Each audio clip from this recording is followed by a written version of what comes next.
जय श्री राधा कृष्ण। आज भगवान श्री राम जन्म की कथा सुनेंगे। भगवान श्री राम के जन्म की पवित्र कथा सुनते हैं। इस कथा को सुनने से पुण्य फल प्राप्त होता है। महाराज दशरथ ने पुत्र प्राप्ति हेतु यज्ञ आरंभ करने की ठानी। महाराज की आज्ञा अनुसार श्याम कर्ण घोड़ा चतुरंगी चैना के साथ छुड़वा दिया गया। महाराज दशरथ ने समस्त मनस्वी तपस्वी विद्वान ऋषि मुनियों तथा वेद विज्ञ प्रकांड पंडितों को यज्ञ संपन्न कराने के लिए बुलावा भेज दिया।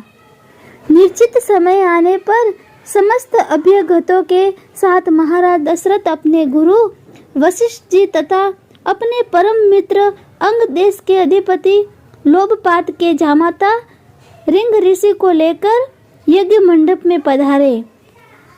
इस प्रकार महान यज्ञ का विधिवत शुभारंभ किया गया। संपूर्ण वातावरण वेदों की रचनाओं के उच्च स्वर में पाठ से गूंजने तथा समिधा की सुगंध से महकने लगा। समस्त पंडितों ब्राह्मणों ऋषियों आदि को यथोचित धन धान्य गो आदि भेंट करके सादर विदा करने के साथ यज्ञ की समाप्ति हुई। राजा दशरथ ने यज्ञ के प्रसाद खीर को अपने महल में ले जाकर अपनी तीनों रानियों में वितरित कर दिया। प्रसाद ग्रहण करने के परिणाम स्वरूप तीनों रानियों ने गर्भ धारण किया।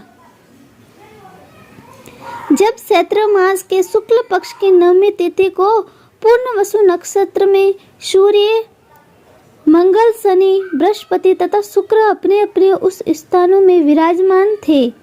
करक लग्न का उदय होते ही महाराज दशरथ की बड़ी रानी कौशल्या के गर्भ से एक शिशु का जन्म हुआ, जो कि नील वर्ण चुंबकीय आकर्षण वाले अत्यंत तेजोमय परम कांतिवान तथा अत्यंत सुंदर था। उस शिशु को देखने वाले देखते रह जाते थे। इसके पश्चात शुभ नक्षत्रों और शुभ घड़ी में महारानी कैकेयी के एक तथा तीसरी रानी सुमित्रा के दो तेजस्वी पुत्रों का जन्म हुआ। संपूर्ण राज्य में आनंद मनाया जाने लगा। महाराज के सार पुत्र के जन्म के उल्लास में गंधर्व गान करने लगे और अप्सराएं नृत्य करने लगी। देवता अपने विमानों में बैठकर पुष्प वर्षा करने लगे। महाराज ने उन्मुक्त हस्त से राजद्वार पर आए बाढ़ चारण तथा आशीर्वाद देने वाले ब्राह्मणों और याचकों को दान दक्षिणा दी। पुरस्कार में प्रजाजनों को धन धान्य तथा दरबारियों को रत्न आभूषण प्रदान किए गए। चारों पुत्रों का नामकरण संस्कार महर्षि वशिष्ठ के द्वारा किया गया था। उनके नाम रामचंद्र भरत लक्ष्मण और शत्रुघ्न रखे गए।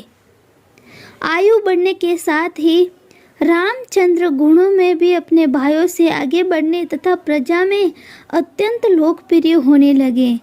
उनमें अत्यंत विलक्षण प्रतिभा थी, जिसके परिणाम स्वरूप अल्पकाल में ही वे समस्त विषयों में पारंगत हो गए।